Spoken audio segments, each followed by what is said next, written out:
Hey everyone, great to see all of you here. I'm excited to talk to you about what we see ahead in the future of AI. First off, I'm James Lennon. I'm the CTO at Ciklum. I look after all of our teams that build, deliver, and create great products for all of our clients. And as part of my role, I really focus on what is the future of AI. I look at the strategy, the market, and essentially how AI will shape the future of engineering and what we need to do at Ciklum to be ahead of that. So I spend a lot of time making predictions, looking into the crystal ball of the future, and trying to decide what is that AI impact. Are all the hype, is that correct? Or should we look at something more realistic? Anytime I make predictions, I tend to look at the people that are actually building it, not the people trying to sell it, but the people that are actually the builders of the companies, the applications, the software, whatever it is. I like to look at the people actually involved. So let's start with that. If we can look at the people actually building, can we figure out what the future might be? Elon Musk this year in August said that Grok 5 might be true AGI, artificial general intelligence. We might be getting close to that. But in August as well, Gary Marcus, who has been a long-standing AI genius, AI predictor, says there's no evidence that AGI is close. That he sees nothing in the market, nothing that's being produced, that we're close to a super intelligence. If we go to Zuckerberg, we can see that he thinks superintelligence is now in sight. He said this in July. It is now in view. Meta are going to get there. But then his chief AI scientist said, if you're interested in human level AI, if you're interested in the superintelligence, don't work on LLMs. And they work at the same company. So we can't even get people in the same company to agree about what the future of AI is. And actually recently, Jan LeCun left Meta to go and make a separate company that doesn't even pursue LLMs. Well, so far we've had CEOs and academics kind of arguing, Gary Marcus and Jan LeCun versus Elon Musk and Mark Zuckerberg. What if we go to two company owners that have similar products and are competing? What do they say? Amjad Masad, the Replit CEO, he has a code generation product. He says in 18 months, we won't need engineers. But then Michael Truell, who's the CEO of Cursor, another code generation product, says vibe coding doesn't work. In the professional world, we'll still need engineers. So two CEOs with similar products and similar markets completely disagree. And it gets even worse. A single CEO can't even agree. In January, Sam Altman told us all, we know how to build AGI. And in August, he said, we're too excited. It's not going to be AGI. Stop, calm down. This whole thing's a bubble. So how can we predict when all of this will happen? Who should we listen to? How will it work? Well, we probably shouldn't listen to OpenAI about when AGI will come. And the reason being is I've looked through all of the contracts for OpenAI and the Microsoft ownership and how all that works. And there's a very specific clause, very legal clause, but it goes something like this. If OpenAI achieve AGI, then Microsoft ownership goes bye-bye. What I mean by that is if you don't define AGI, which OpenAI haven't, they can say in their contracts, hey, it's going to be dangerous if we hit AGI. If we make a super intelligence, Microsoft shouldn't own it and they should have no power over an OpenAI. Microsoft have invested billions, and for those billions, they get access to all the source code and all the LLMs OpenAI make. However, if OpenAI can declare they've achieved AGI by any definition they like, then Microsoft loses all its rights to the source code, loses all its rights to the LLMs, and just loses billions. So anytime you hear Sam Altman or OpenAI say AGI is close, just know that the smallest definition of AGI and one that might not be recognized as AGI by most people, that's all they need to effectively earn hundreds of billions of dollars and not have to pay it back. So, as we'd say in Britain, take it with a pinch of salt. Don't always believe what OpenAI is saying. So if we can't listen to those experts, if they keep clashing with each other, how do we know when we're going to hit AGI? How can we make this prediction? Well, we can go back to first principles. We can go back to what is it that we're actually looking at.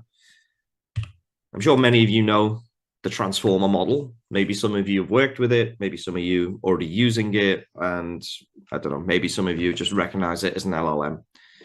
This came out in a paper by Google in 2017. It was a mixture of a couple of machine learning models, text classification, Q&A, chatbots, etc. And it was merged together in this model that you see on the left. And it's absolutely groundbreaking. But if you're not super familiar with it, you can essentially think of it like a set of loaded dice. If you get these dice and you roll them, most of the time they're going to land on 7 or 11. They're weighted in a way that they always show up certain numbers, but not all the time. Like it can still roll any number, but most of the time it's going to say certain things. And this is pretty much how the transformer model works. Instead of rolling, we give it a prompt and you say the cat sat on there, and the LLM or the transformer model takes that and it has a table essentially. And if anyone's a machine learning engineer on the call or data scientist on the call, this is my oversimplification, so you know how it works. Don't hate me for the fact that this is not quite how it works, but it's in theory. If I simplify this, if you send it the cat sat on there, send it to the LLM, it has a weights and biases, as you might call it, or probability table in simple terms, that it selects the next word. So 20% of the time it will say mat, none of the time it will say aardvark. And we get the cat sat on the mat. This is how the early language models worked. This is when you go back to GPT-2, etc. You got one word back sometimes, and then you would just loop it. And for most intents and purposes, this is how the transformer models work now. This is what we're actually dealing with. You send the prompt, you get your output, and we're just looping it until we find the end token. So how can you make this smarter? How can you make this stronger? How do we get to AGI through LLMs?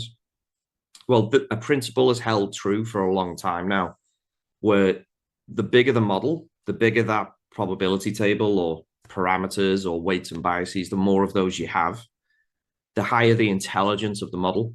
This is the data scaling law or the data scaling hypothesis you might have heard about. The more data you train on, the more performance you get. And that's held true for a long time. So you might say to yourself, well, we'll get to AGI then if we just keep scaling the data. We'll eventually just get there. Unfortunately, no, that's not how it's going to work. We've pretty much already hit the limit of good quality data in all of human history. You need good quality text data. You need it to be verifiably true.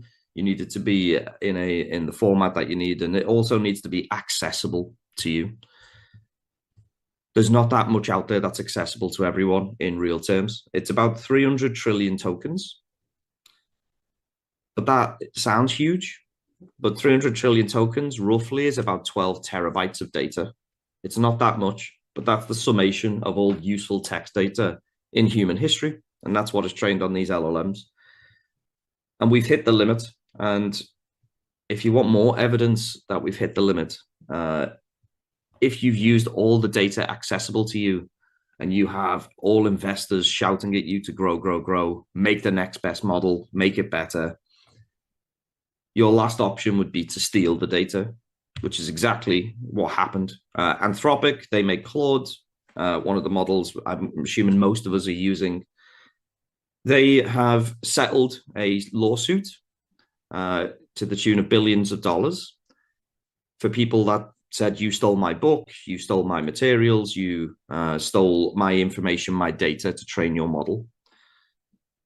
This is a bit of a landmark case because, one, it shows that Anthropic and others are so desperate that they'd steal data and rather pay the fine. It's better for them to pay the speeding tickets than it is to drive the right the right speed on the road. The fact that they've settled makes a huge impact for the way all of the data training and all of the data scaling laws might work. This is a really interesting shift in the market. We'll see how this plays out as new models get trained. There's obviously a lag. The amount of data they use to train takes 6 months. Later, we see the model, just like GPT-5 launched, you could see its training cutoff was about 6 months before. This is going to make an impact in the next series of models. But in my opinion, in my predictions, I think the data scaling law is kind of over. Now, it's not just that we can't scale the data and make them smarter. There are some inherent problems with the architecture of transformers. They have no persistent memory. They are effectively stateless. You will have seen this when you open up a new chat window or you clear the contracts history, and it's like starting again. There's no native way to fix this currently. A lot of research is going in here, but there's no way to really do persistent memory in the truest sense. There are options. I'm sure many of you have made a RAG system or something similar, and lots of people have made different systems to give LLMs memory. Just to illustrate how big a problem this is how many different ways I could find that you can give some version of memory to an LLM. It's a lot, but all of these have a problem, is they're kind of slow. Maybe you could argue that they're not too slow, but compared to what's in the LLM already, compared to it using its inbuilt training, these are extremely slow. In fact, it's not in their memory. In my opinion, it's more like we've given the LLM a notebook and said, here's the notebook with all the memories. Here's everything you've got. Read this before you answer me, which is incredibly frustrating and slow. I mean, imagine for you as a human, if every day when you wake up, you forget everything that happened yesterday, like the movie Memento or 50 First Dates, if you've seen those. But just imagine this. From this point, your memory is set. There's no more learning for you. The only way you can remember what happened the day before is if you write everything.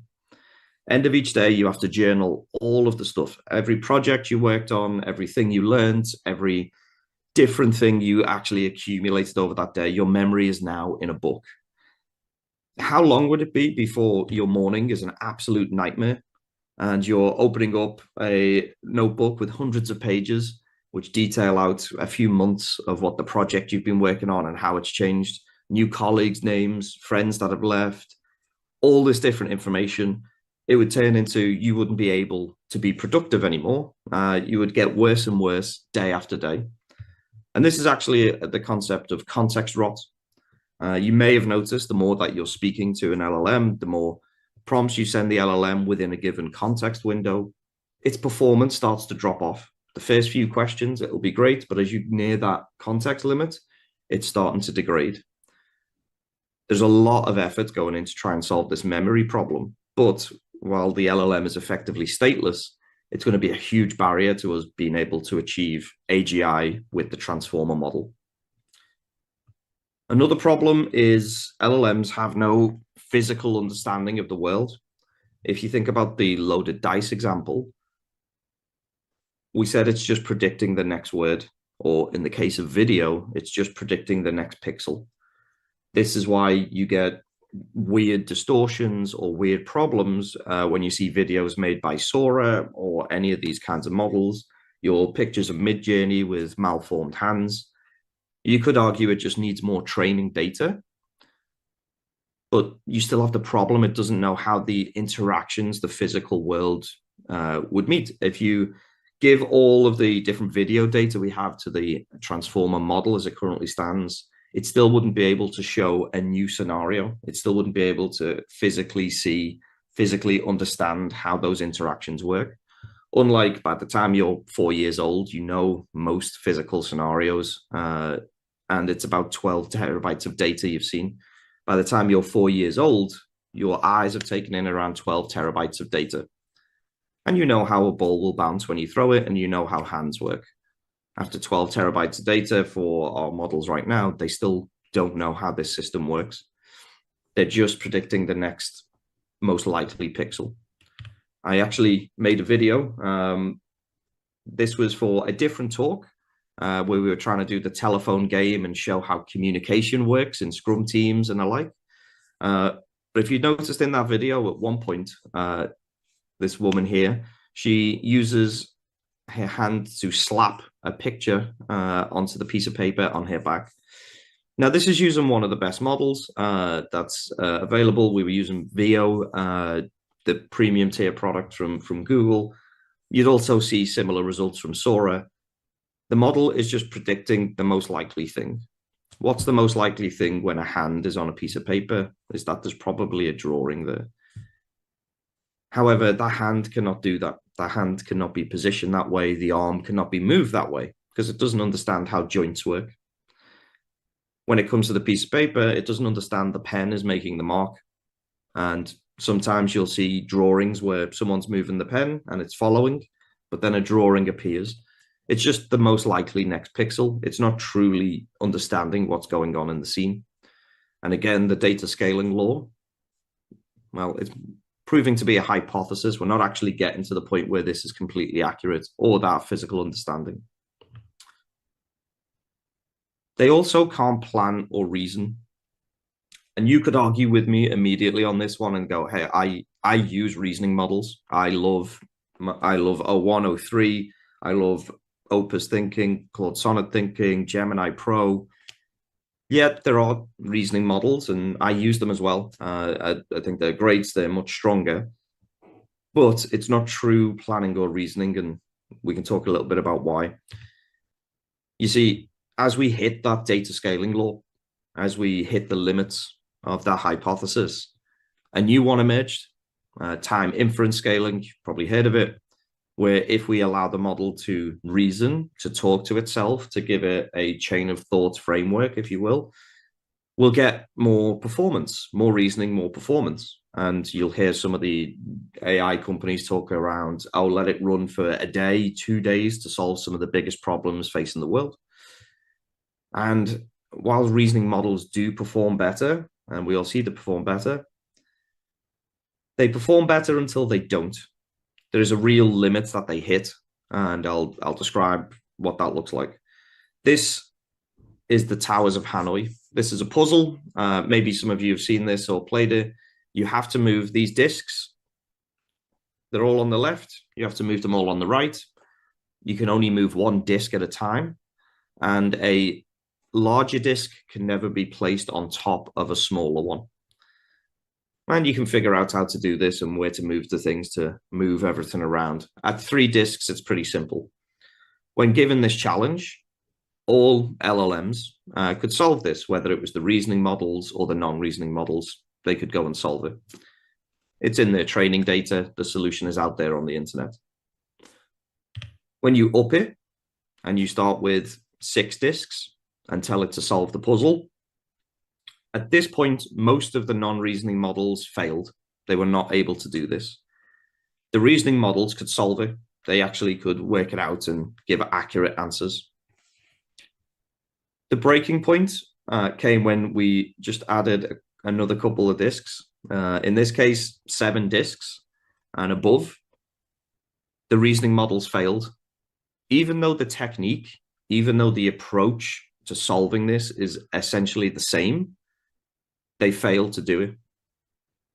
That's one reason why you can say they can't figure things out or reason or think, because anyone who'd learned how to do 6 can usually do 7. It's just extra steps. It's tougher to keep track of things, sure, but it's just extra steps. It's the same technique. What was really interesting for me is how they failed. So about half of the reasoning models started hallucinating steps. It started losing track of where discs were and started making things up. The other half refused to do the puzzle. The other half said, that's too hard. That sounds boring. I don't want to do it. That's not a great behavior from a LLM that you're going to make into an agent. That's going to be a key part of one of your business processes or critical applications. The reason it refused to do it is because on the internet, most commenters, most people that type responses to these puzzles goes, oh, no one's got time to do that. I'm not doing that. That's boring. And so that's what the LLMs responded with. This is all in a paper. Maybe some of you have seen it. Came out in June this year. It was from Apple machine learning research team.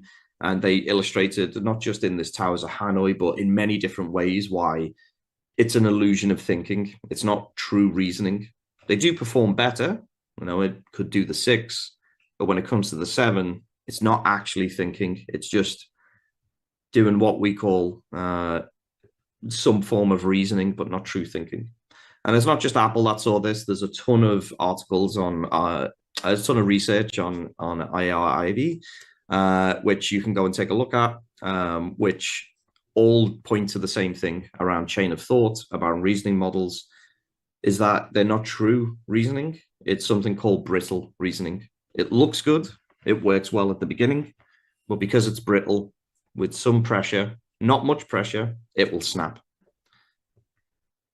If you want a real life example of this, I really encourage you to go and read Project Vend. This is one of my favorite stories for AI agents in the wild, when you're trying to give them something a bit more than just maybe automating a simple process. Anthropic gave their latest Claude model, in this case, I believe it would be Opus 4. They gave it a job. You're the manager of the vending machine in our office. We're going to give you a fully stocked vending machine. We're going to give you a human who's going to keep track of everything and stock it for you, because you don't have hands. It will pick up your deliveries. We're going to give you $1,000, and users will be able to talk to you over Slack, and you'll have access to the internet to buy new orders. You are meant to run a profitable vending machine store within our office. So it's got $1,000. It's got a fully stocked fridge of drinks, and it's got the ability to buy new stock. And it's got access to customers who don't really have other options within the office. They have to buy drinks from this machine. Only after a few days, so 4 days in total, no, it's about 4 days in total, it started losing money quite quickly. And then there was a huge drop-off at around the month mark. Why did this suddenly perform so badly? Users kept asking for different things to be in stock. Users kept asking for discounts. And because the LLM is designed to please, it started giving discounts out for no reason. In fact, in some cases, discounts where it lost money and it had to replace it with a more expensive item. And that's the beginning of this curve. But my favorite drop-off right at the end, that really vertical line, people started asking it for items that it didn't have in stock, and asked, could you get them in stock and I will buy it? And the LLM was like, yeah, sure, great. I will happily sell that to you. I'll buy it for you. And it would agree a price with the customer. The problem is it never looked up how much it costs to buy the actual item in the first place.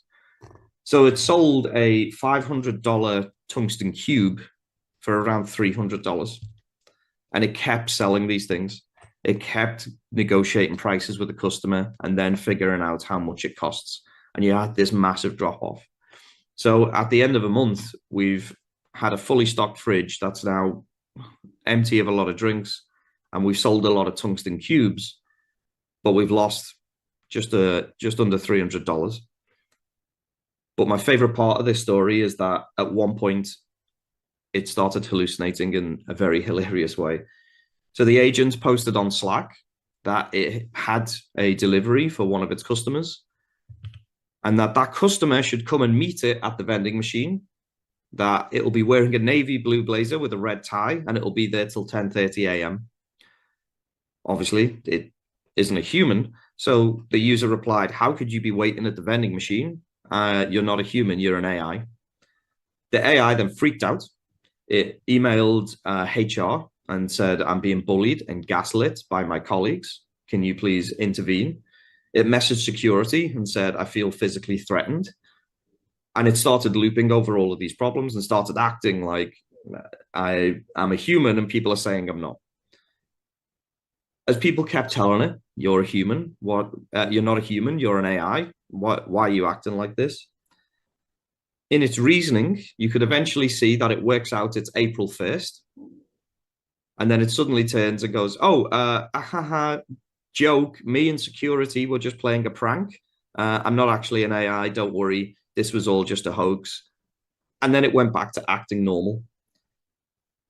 What's interesting is if you look at that reasoning, it is nothing to do with being April 1st. There was no prank with security. It never told security that it was going to do this. It was just a pure hallucination. It was just a pure freak out by the AI. Don't get me wrong, LLMs are cool. I use them every day. Ciklum uses them throughout all of our work, whether we're design, develop, DevOps, architecture, pretty much every part of the way we build and develop, we're using LLMs in some practical way. What I'm trying to illustrate here is sometimes our clients, sometimes different customers, sometimes different people are asking us around, is AI going to just replace engineers? Why do I need to have all these people? Can I just get an agent to do it? I want an agent to run my business. It can't run a vending machine currently. I strongly recommend you use LLMs for what they're good at. And the way I like to think about them is, and it's a term you might know, of jagged intelligence. Humans are general. They are usually about as good as one thing as they are another thing. They have very general intelligence, whereas an LLM has very jagged intelligence. If you pick a task that's inside its frontier, it's going to be great. This could be differences between documentation, giving you answers about a certain library that you're using, or making a quick JSON for configuration for you. But if you ask it to run a vending machine, that's outside of its frontier and it will completely collapse. There are certain things it's fantastic at, which are in its training material, and there's certain things that are not. There's a reason you keep seeing news stories around this researcher's getting $100 million as a signing bonus to join Meta, or all these different salaries in Silicon Valley being so high. I believe it's because most of the companies have figured out LLMs are not going to be the way to AGI, and they need to find the next model as quickly as possible. Otherwise, all their valuations, all the money, all the hype will disappear. So all of this money is going towards researchers, and they're not researching LLMs. They're researching new models, new architectures to go and do it. Because the only way you can get to AGI is a different set of architectures. And these are the four that I find probably the most interesting of all what I've seen out there. You have the MIT SEAL models. These are essentially trying to fix the part of the memory problem. It is a ability to edit its own setup, its own code, as you can see from kind of the logo for it. This is a self-improvement model. Sakana AI, this is very well funded. They're doing self-improving agents. And the idea of this is kind of like when we used to have in convolutional neural networks, so we used to have different ones competing against each other, and we had fitness metrics, etc. The Darwin-Godel models, they actually fight against each other to improve themselves. A bit more compute heavy, but it's trying to do that self-improvement and change its state. At Sapiens, they have something, the hierarchical reasoning model. This is trying to replicate the way a human brain might work. You might have read Thinking Fast and Slow, where it's got, system 1, system 2 for different ways of thinking. There's your quick reactions thinking. There's your, oh, I've got a big problem kind of thinking. They're trying to replicate that. And then lastly, Meta, this was Jan LeCun's kind of push, was the JEEPA model. And the JEEPA model is really trying to emulate what I mentioned before around the 4-year-old brain. By the time you're 4, you've seen a lot, you've smelled a lot, you've listened a lot, and you have general intelligence. There's more to learn, of course. But with VJEEPA, the attempt is to consume essentially all of YouTube in a way that a 4-year-old might, and be able to understand the way the world works, make a world model, as it's called, and not just what the next pixel is. It might be one of these models that gets us to AGI. It might be a combination. It might be something else. My point here is to have realistic expectations for LLMs and when we think AGI will happen. So on to predictions. LLMs will not scale to AGI. In fact, AGI for me is more than 5 years away. I don't think we're anywhere close to it. AI winter is coming. We will see, I don't know when the bubble for investment will happen, but I believe we'll see less research going into LLMs and into different models. I still think LLMs will be amazingly valuable, and I think context engineering is going to be your essential skill for the future. Use LLMs, learn context engineering. That's the action I would say to everyone right now. Use them, have them in your workflows, but know how to give them the right context. And get better at data. The new models that we mentioned that need less data, that work in a different way, they're still going to need your data to train them, whether they're stateless or they have memory. We still need to give them good quality data to learn from. The next subject I want to talk about is tokenomics. And what I mean by this is how much it costs per token and what that means. If you look at what most companies were doing in the past few years, in 2023, 2024, OpenAI was the dominant LLM in most people's organizations.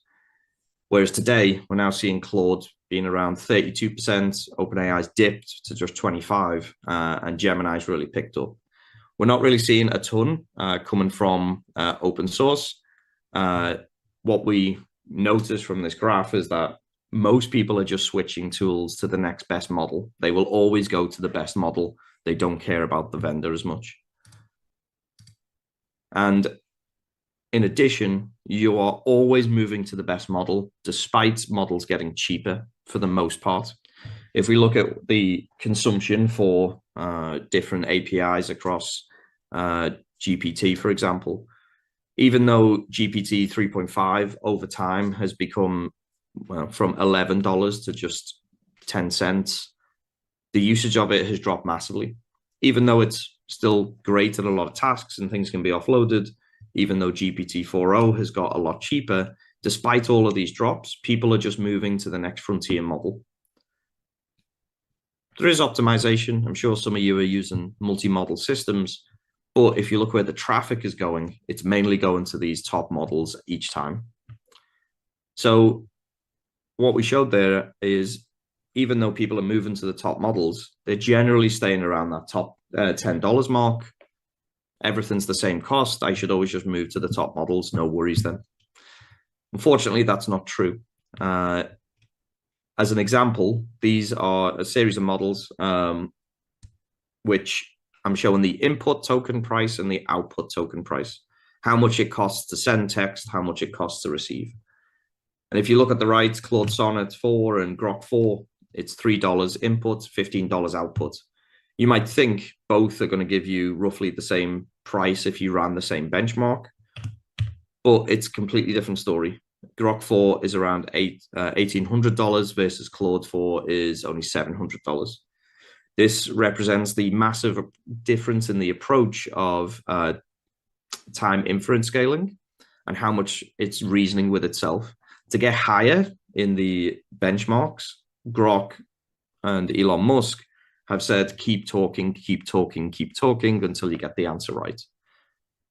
So the jump in these tokens has been huge. If I talk to a 23 non-reasoning model and I say hello, I get 6 tokens back and the whole thing's done just like that. It's 0.6 seconds to get a token. I'm going to nearly 16 tokens a second. If I say hello to a 25 reasoning model, it's 206 tokens and it thinks for nearly 16 seconds to give me the answer. And these are smaller models. This is a 7 billion parameter model. The right is an 8 billion parameter model. The average token output for most of these models to get higher value, to get higher intelligence, has been around a 10,000 token increase. And you might say, it doesn't matter, I don't use API-based pricing anyway. I subscribe, I use Claude Code, and I pay the $20, $100 a month, $200 a month, or I do it on Cursor. If you are using Claude Code, I encourage you to go to VibeRank. This is a website where you can upload your Claude Code stats and you can figure out how much you've cost the company, how much you've cost Anthropic. If you look at the leaderboard, you'll notice that most people in this are buying the $200 kind of maximum plan, but what they're spending is way more. In fact, most of the people on this website are paying $200 a month to get Claude Code, but they're spending around $2,137 per day if you were to do it through the API. So all of these extra tokens, all of this extra compute is costing way more for the companies, for the AI companies, than what it actually makes them in the subscription or even in the API. And this is why we all got these emails. I'm sure everyone's got this, whether you're on Claude or Cursor. There's new weekly rate limits. You're about to get less for the same money. And there's no more unlimited plan. That is over. The unlimited use of Claude Code for $200 now has weekly limits. And this is the same for other companies as well. You saw GPT-5 launch, and they didn't give you the option to change multiple models anymore. They got rid of a lot of old models and didn't allow you to do extended thinking time. You just had simpler choices. And they were going to do the optimization on their side instead of imposing limits. Sometimes you might be talking to GPT-5 Nano. Sometimes it might be GPT-5 Pro, but they're going to manage it for you. And I believe we'll see this continue. This is still going to be a constant optimization. I believe weekly limits will get worse. I know for me, Claude Code, I now hit the limits every single day. It used to be a lot more what I'd get for my money. Now it's a lot less. And you might see that there's all of the data centers being built, all of these different systems being put in place and power plants, and everyone's trying to buy more GPUs. But the problem is they cannot get all of this infrastructure set up quickly enough. And the demand keeps going up. As we saw, if you give someone a $20 a month plan, they'll keep using it. They'll keep sending more information. They'll keep receiving more. And even though they might be building more infrastructure, it's just not quick enough. You might see about Meta's $10 billion data center, the biggest in the world, but actually it needs 3 gas power plants and a solar farm, which won't be built till 2029. And these are not companies that do big infrastructure projects typically. I don't think they've built a gas power plant before at Meta. I doubt that they're going to get this right first time. So what does this all mean? I think demand for better models will just continue. You will always just switch to, and I know I did it immediately, Sonnet 4.5, Gemini 3 Pro. I'm always going to use the best model for most of my work. If it's very simple and I'm making a multi-agent system, I'll then optimize. But for the subscription price, I'm always going to go the best. Usage restrictions will get worse. I think you'll be given less choice of models and they'll do the optimization, or you'll get harsher limits. And I think LLM ops is going to be your essential skill. This is where you're going to optimize those multi-agent systems, as I mentioned. So anytime you're doing a use case that is going to be using API or subscription, assume that there might be a cost increase in the near future as they try and limit demands to the best models. You're going to have to factor that in to your costs and the way that you build AI. Again, LLM ops get better at model selection, get better at deploying guardrails, thinking time limits. All of those optimizations are going to be even more crucial in the near future. The last thing I'm going to talk to you about is the experience revolution. This is my prediction about how I think experience will change as we go forward with AI and as it becomes embedded in browsers like Atlas or Comet. I had a talk last year where I talked that Siri is going to be the dominant AI because it's on everyone's phone, and that you won't open up apps anymore. You'll simply ask Siri to get you an Uber home. In fact, you'll just ask Siri to take you home. But I got this wrong. It's ChatGPT that's going to do it. If I look at consumer behavior, if I look at the younger generation, most of the time they're not opening their browser. Their window to the internet is ChatGPT. And they use it as an operating system. They're putting their personal photos, their diary, all of this information. In fact, a younger generation is not making any life decision without asking ChatGPT what they should do, because it's very personalized. It tries to mold to their language. It can't remember everything, but if you start talking to it casually, it responds casually back. And that connection is extremely powerful. In addition, we're about 1 year into people using Lovable. And here I'm going to make a to-do app with Ciklum branding. And in a couple of minutes, I will have the application. It's not great in terms of scalability, but it's good enough for me for my one-time use. I'm not going to deploy this to hundreds of thousands of users. The problem with Lovable, though, is that even though I get this in 5 minutes, that's still too slow for me to change the way experience works. What if we can speed this up? What if we forget about the data center challenge for a second, what if Jensen Huang does it again? What if he comes out with a GPU that instead of going at 100 tokens per second, it allows us to go for 100,000 tokens per second? Maybe this doesn't happen. Maybe we have to wait for 3 years for this to happen. Maybe we have to wait for the data center capacity. But what if we can take existing experience people do with Lovable, where they can prompt and ask for an experience to be created, and we mix that with LLMs going 100 times faster, not being smarter, just 100 times faster, same quality, more speed, and we mix it in with that tone of voice that ChatGPT has become powerful. I believe we enter a new space called generative UI, where as you're interacting with a web page, as you're interacting with an application, you simply say, hey, I don't know where the help button is. I don't know where that menu is. Does it have this feature? And that is created for you. The backend feature was always there. It's just now we give you the option.